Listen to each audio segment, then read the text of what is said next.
We wanted to first meet emissions and then deliver the maximum horsepower and torque we could, and deliver it over the widest usability range possible, said Chief Engineer Eric Stanchak.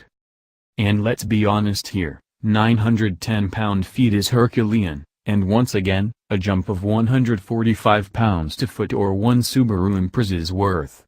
Or 110 more than the best Ram can do on a 2500. And its Cummins turbodiesel's 800 pound-feet was eye-popping not too long ago.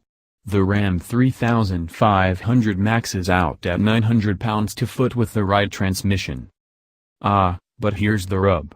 That Cummins-equipped Ram 2500 can still tow more weight according to C-compliant measurements, 17,510 pounds for a Ram crew cab with a short bed versus 13,000 in the similar Sierra 2500.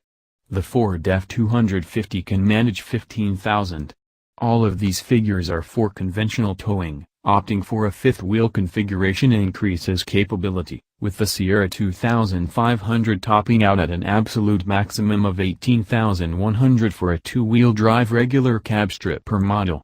The equivalent 3500 dually is good for a maximum of 23,300 pounds. Don't expect to see many of those bare-bones trucks around, though. We were driving the Sierra 2500 Denali, the sort of range-topping model that usually gets trotted out on press launches to make sure the vehicle in question is shown in the absolute best light. Even a few actual buyers typically end up in such platinum or elite models.